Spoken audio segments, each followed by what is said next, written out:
A letter penned by hand, a name that had remained unuttered for half a century. Mary Ann Russo, the girl who once understood him more deeply than anyone else. Donald Trump makes his way back to Queens, anticipating a subdued farewell. Instead, he uncovers a hidden truth, one that only his dearest companion had safeguarded. It arrived in the mailbox, a genuine letter, handwritten, untouched by an assistant's approval or the cold gaze of a scanner. The envelope was a soft shade of off-white, its corners gently curling, bearing his name inscribed in pen, Donald J. Trump, devoid of any return address. He found himself at Mar-a-Lago when it came in. An assistant had set it atop a stack of policy briefings and magazine covers awaiting his signature. It nearly found its way into the discard bin, nearly, but there was something in the handwriting that caught his attention, familiar and raw. It brought back memories of Queens. He unwrapped it with deliberate slowness. Donald, should this find its way to you, I felt it was important to share this. Mary Ann has departed. The service takes place on Saturday. St. Cecilia's in Woodside. I thought you might be interested in joining.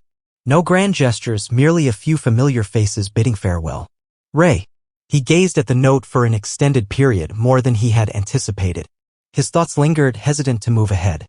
They traced the delicate outlines of youthful summers, familiar street corners, and the girl with her lush, dark locks and a wit that cut through the air like a knife. Mary Ann Russo. He had not crossed her mind in years, decades. She was the first girl to ever humiliate him in front of others, yet she was also the only one who could bring a smile to his face afterward. She playfully mocked his hair, triumphed over him in ping-pong, and confronted him in front of their friends when he cheated at cards. Yet, she was also there to hold his hand when he broke his arm and once whispered to him under the bleachers at a school dance that he was more than just the boisterous one. He had places to be, interviews, calls, a fundraiser in Nevada, but that night, Donald gazed out his window at the dark ocean and murmured softly to himself, 50 years. 3 days later, his motorcade veered off Roosevelt Avenue onto a street that seemed largely untouched since his last stroll down it. Woodside featured narrow sidewalks, vintage lampposts, and children on bicycles skillfully navigating between parked cars. The stores appear more compact. The atmosphere was infused with the scent of quaint bakeries and the faint hum of far-off traffic. He experienced a paradox of youth and an overwhelming sense of age simultaneously. He arrived in solitude, devoid of media, without fanfare, clad in a black coat and dark glasses, enveloped in a silence that his aides understood was not to be probed. The church stood humbly, its red brick facade complemented by white trim. Within a few rows of pews sat solemn mourners, devoid of cameras, just neighbors, the type who bring casseroles and cherish birthdays. He positioned himself in the rear. He remained composed. He remained silent. He gazed at the unadorned wooden urn on the altar, a sensation coiling tightly in his chest.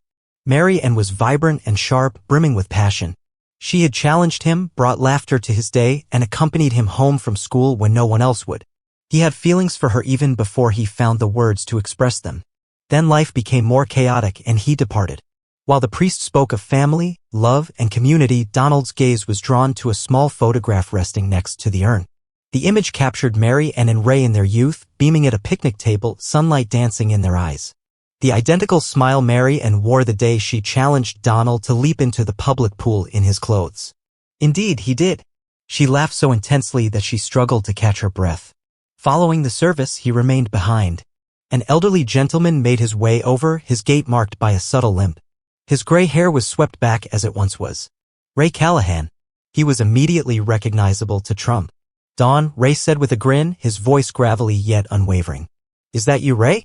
They refrained from shaking hands. They embraced, momentarily, clumsily, yet genuine. I didn't think you'd show up, Ray remarked. I never expected that outcome myself. Do you have a moment to grab a coffee? Trump surveyed his surroundings. No handlers, no microphones, just a nostalgic neighborhood, a recognizable voice, and a recollection of a girl they both once cherished. He gave a slight nod. Absolutely, I do. They strolled the 2 blocks to Ray's place, the same apartment building from half a century ago, now worn and weathered. The stairs groaned underfoot. The hall carried a subtle aroma of onions mingled with the scent of aged wood. It felt as though one had crossed a threshold into a bygone era. Within the confines of the apartment, a sense of vitality permeated the modest space. Rows of paperbacks fill the shelves while the gentle strains of Sinatra drift through the air. A photograph hangs on the wall, capturing Mary Ann cradling a newborn alongside Ray and her daughter, perhaps The round kitchen table bore the marks of time, its surface scratched and adorned with a worn checkered cloth that whispered stories of meals shared and memories made. Ray served them coffee in an assortment of mismatched mugs. No silver trays, no staff, just two men seated at a kitchen table, their ages surpassing the length of their political careers combined. "You married her," Donald finally remarked. Ray gave a slight nod. 38 years, always engaged. Trump gazed contemplatively into his coffee. "She was extraordinary. She once held deep affection for you." He raised his gaze. Ray was straightforward, not resentful. "I'm aware," Trump remarked softly.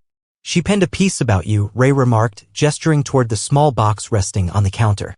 "Once you departed for school and as you began to feature in the newspapers, she maintained a small journal filled with letters she never had the courage to send." Trump hesitated. "Did she hold on to letters?" Ray gave a slight nod. "I had no idea she had held onto them all until just last week. She intended for you to receive them." He carried the box, crafted from wood aged, its surface polished by the passage of time. Trump unwrapped it with deliberate care. Within the confines of the box lay letters, worn and faded, each one bearing the same familiar handwriting from his high school days, his name repeated time and again. Beneath it all rested a photograph of Mary and him and Ray sharing laughter under the warm sun. Trump grasped it firmly, remaining silent. Ray filled his cup with more coffee.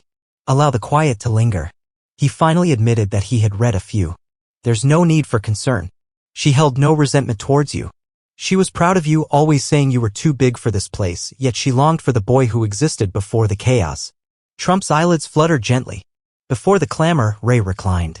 "Do you ever find yourself thinking about him?" Trump remained silent. "Not immediately." He cast a glance at the box and nodded in acknowledgement. That evening, within his hotel suite that offered a view of Manhattan, Donald Trump settled into a high-backed chair by the window, the wooden box resting on his lap. Beyond the walls, the city flickered with its usual rhythm. Dreams intertwined with illumination, aspirations shimmering in the reflections of office windows and advertisements, yet his gaze was elsewhere. He stared intently at the envelope he held in his hand. The initial correspondence was dated April 17, 1964. "Dawn, I realize you might think I'm overreacting, and perhaps I am, but I can't help but sense that you're destined to reach great heights. You will no longer remember us. Today, I noticed that glimmer in your gaze. Your words about departing from Queens carried an air of finality, as if you had already made your exit.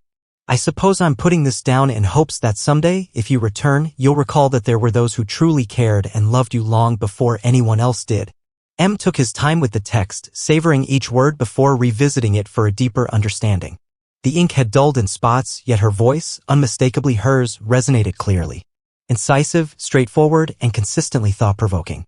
Her voice echoed in his mind with a clarity that felt as though she were right there next to him. The second letter was composed in the year he acquired his first skyscraper. "I came across the photo in the Times today. You appear more imposing, not merely in stature, but as if you've mastered the art of occupying presence. Ray suggested I reach out to you, but I'm uncertain about what I would express if I were to send a letter. Here it is. Your achievements fill me with pride. I truly am. Yet there are moments when I find myself questioning your happiness. The blaze within your gaze.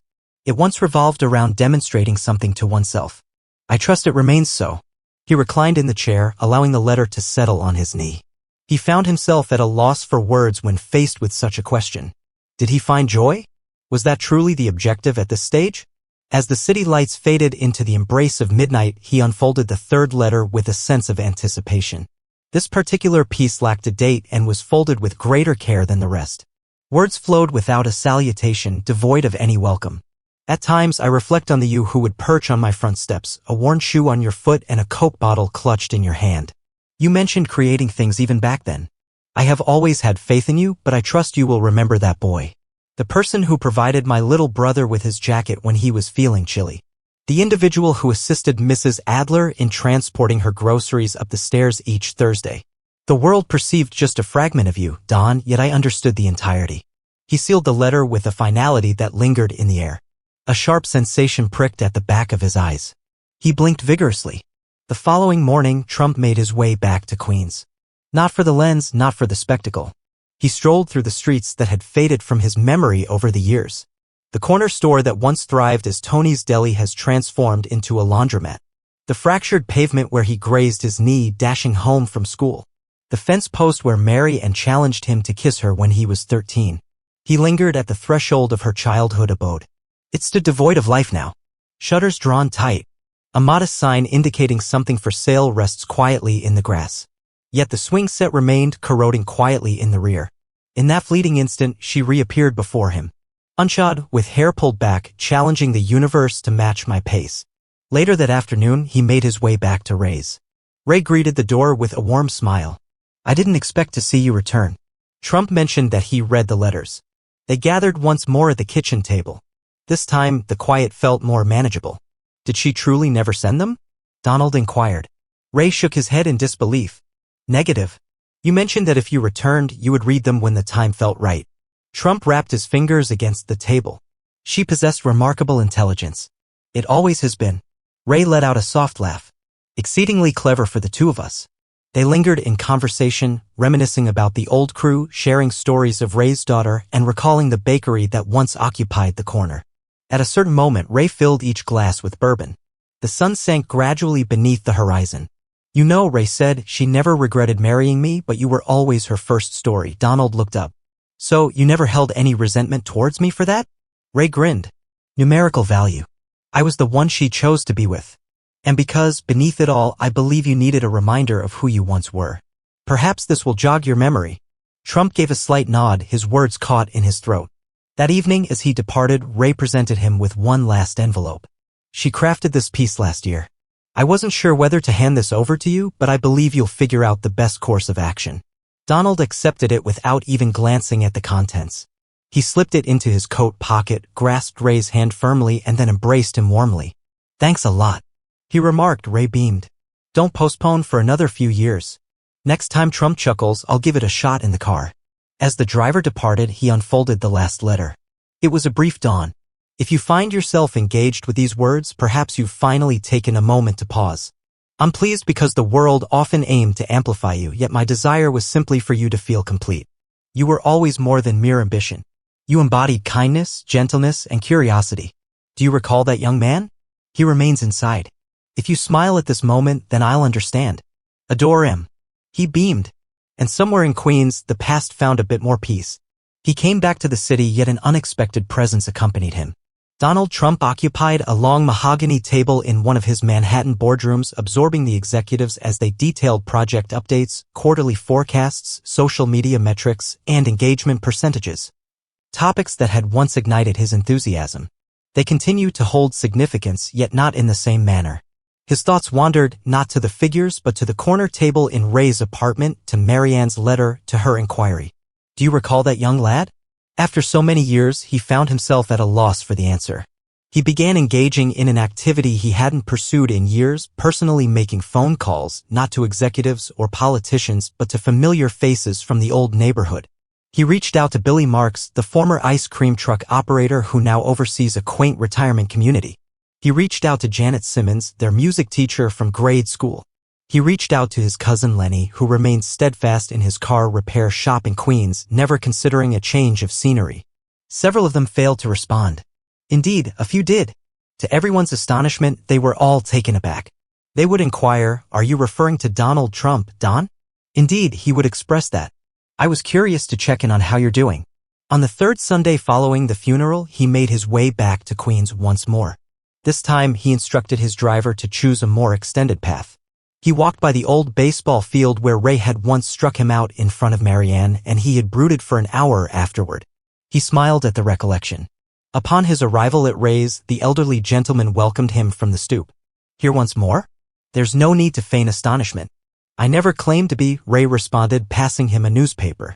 "It seems the most sought-after individual has more pressing engagements elsewhere. It appears that's not the case every time." They lingered on the porch side by side. This time, Ray's granddaughter was present, frolicking in the yard and occasionally casting curious glances in their direction. He offered her a grin, and she responded with a timid wave. Trump remarked that she possesses Mary Ann's eyes. Indeed, Ray responded. And her unyielding nature. They continued their conversation, meandering through topics both trivial and profound. Reflecting on a neighbor who has departed, reminiscing about the Mets, and recalling an old teacher they once believed to be a covert operative. Then Ray inquired, "What did you think of the last letter?" Trump remained silent for an extended period. I believe I've been evading that boy for my entire existence, he remarked. Ray gave a slight nod. So? It seems he remains within, though locating him has become more challenging amidst the clamor. Ray beamed with delight. That was her only desire. For you to keep in mind, he was here. Returning to his office, Trump slid open a drawer and carefully tucked the letters away inside. After a brief moment of hesitation, he retrieved them once more. He selected one without any particular reason. Take another look at it. This one recounted a Thanksgiving dinner they had chosen to forego as teenagers, opting instead to sit on the fire escape and enjoy some inexpensive pizza. Marianne had penned, it wasn't flawless, but it was genuine. You existed and I cherished that side of you. He reclined, shut his eyes, and allowed his mind to wander through memories. Not the oratory, not the platforms, not the gatherings, but the fire escape. The oil glistening on the pizza, the fleeting moment she rested her head on his shoulder before teasing him about being a show-off. In the weeks that ensued, delicate transformations started to emerge. During a campaign rally, a sharp insult echoed from the crowd. A response that would typically provoke a quick retort. Trump took a moment before responding, reflecting, you know, back in my younger days I had a friend who would have advised me to just laugh that off. Maybe she had a point. Silence enveloped the crowd. Then a single clap echoed through the room, just one person, yet it was sufficient. He began to jot down little details. Within the pages of a notebook, intended solely for personal reflection, lie scattered thoughts, inquiries, recollections, a cherished quote from Marianne, a quiet corner in Queens, and a pause of contemplation before uttering words. One evening he penned, there are individuals who recall me more vividly than I recall myself. He shut the book with a satisfied grin and drifted off to sleep. It started with subtle details, too insignificant for the news. In the early hours of the morning, Donald Trump strolled through Flushing Meadows Park, solitary save for a far-off aide. He strolled leisurely, his hands tucked into the pockets of his coat, observing a man scattering breadcrumbs for the pigeons. The gentleman sported gray hair, wrapped in a thick scarf, with a warmth reflected in his gaze. They exchanged a silent nod, words unspoken between them. The following day, Trump delivered a fresh batch of baseball gloves to a local neighborhood league in Queens. A box containing 10 gloves and a check, with no note or press release, just a simple signature. For the kids.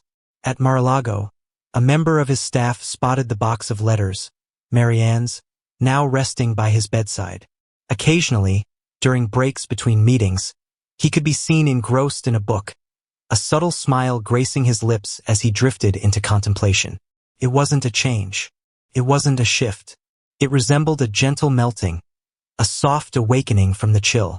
On a drizzly Tuesday, Trump made an unexpected visit to his former high school. The principal, taken aback, ushered him in. Only a security detail and a folded umbrella were present, with no camera crew in sight. He requested to visit the library. The principal spoke with an air of regret, noting that it's primarily digital now. Trump wore a smile. Absolutely, it is. He strolled through the corridors, his pace leisurely, fingers gliding over the lockers. Within the confines of a classroom, a collective of students immersed themselves in the study of American history. He inquired whether he might take a seat for a moment. They allowed him to proceed. Initially, he remained silent about his identity, simply absorbing the conversation. At the moment a student inquired about ambition, Trump finally shared his thoughts. Ambition is admirable, he remarked, yet one should not mistake visibility for true understanding. Took me quite a while to grasp that concept. They looked at him not as a figure of politics, not as a famous person, but simply as an individual with genuine thoughts to share. That weekend, he made his way back to Ray's for dinner. The meal was straightforward. Roast chicken, a medley of vegetables, and a pie crafted by Ray's granddaughter herself. They lingered in the living room afterward, the old couch yielding gently beneath their weight. The television murmured gently in the background, an old black and white western that went largely unnoticed. I've been reflecting on that final correspondence, Trump remarked. Ray arched an eyebrow. Are you referring to the moment when she described you as soft beneath all that bravado? Trump chuckled. Indeed, that particular one. Ray reclined in his seat. She had an uncanny ability to see right through people, which could be quite maddening at times. It was something I once despised, Trump confessed. I find myself longing for it now. A moment of silence lingered. Then Ray uttered a thought he had never shared before. Dawn, she had concerns for you, even amidst your presence on television, on buildings, and in the newspapers. She remarked that it appeared you possessed it all, yet perhaps you lost a piece of yourself along the way. He gazed at his hands, lost in thought. Perhaps she had a point. Ray remained humble. He simply extended his hand and passed him a photograph. There they were once more, 3 teenagers with a beach stretching out behind them. Mary, and at the center, beaming broadly. Trump, his arm casually draped around her, while Ray tosses a rock into the rolling surf.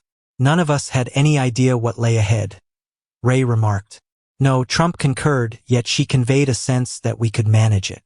Later that night in his hotel room, Trump took out a small notebook and penned a few straightforward lines. She recalled the finest version of me. Perhaps there's still a chance to become him once more. He then shut the door, leaned back, and gazed at the serene glow of Queen's lights. For the first time in ages, he found himself content to simply be present, without a longing for another place. The following occasion Donald Trump came back to Queens. It was springtime. Cherry blossoms adorned the sidewalks, blooming boldly amidst the aged brick buildings and telephone poles. He donned no overcoat this time, merely a blue blazer, an open collar, with sunglasses nestled in his front pocket. The sky wore a gentle veil of haze. The scent of freshly cut grass mingled with the warm, inviting aroma of distant bakery ovens. He arrived by himself, as was his new routine, and made his way to the location that had tugged at his recollections for weeks, the library on 61st Street. It had remained shuttered for years, supplanted by a modern community center located further uptown. Yet the structure remained upright, its windows sealed, the paint on the railings flaking away. Mary and once occupied those steps. He recalled her sitting there, legs crossed in the sunlight, brushing her hair away from her face, jotting down thoughts in her notebooks. At times, he would stroll past and playfully taunt her. At times, he would pause and absorb the sounds around him. And on one occasion, he confided in her that if he ever achieved great success, he would create a library bearing her name. He hadn't until this moment. After a fortnight, a request was submitted for the necessary permits to commence renovations. Silently, without a word, the documents were categorized under a standard LLC. There has been no public discussion regarding Trump. The intentions were humble: revitalize the library, update the design, and establish a small literacy and mentorship initiative for local children. Yet one thing remained certain. The title shall be the Mary and Russo Reading Room. Upon hearing, Ray made the call.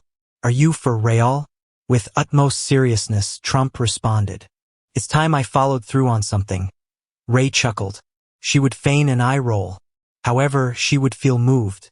I understand. A month passed, and he found himself visiting Ray once more. The two men lounged on the stoop, cradling paper cups of coffee. Across the street, children zipped around on scooters and engaged in spirited games of tag, their joyful laughter slicing through the quiet like a melodic tune. Do you believe the reading room is sufficient? Trump inquired. Ray hesitated before responding. Don, it's clear that not everything can be fixed. This, not just any noise or stories, but something more significant. He gave a slight nod. This is a notion she would have embraced, and it's something you once held dear as well. Trump cast his gaze upon the pavement below. At times, he remarked with a deliberate pace. I believe I've become so adept at triumphing that I've lost sight of how to accept defeat. In that journey, I let go of many things that held significance. Ray cast a glance in his direction. Consider this a victory, a unique variety. The library unveiled its doors softly that autumn. Absent were the press photographers. Instead, a handful of neighbors gathered, accompanied by a cluster of school children and a local jazz trio, their melodies gently drifting beneath a tent. Ray positioned himself next to him, resting on a cane. Trump donned a light gray suit, sans tie. A modest plaque was revealed near the entrance. The reading room dedicated to Marion Russell, the girl who read in the sun, She ensured the boys never forgot who they truly were.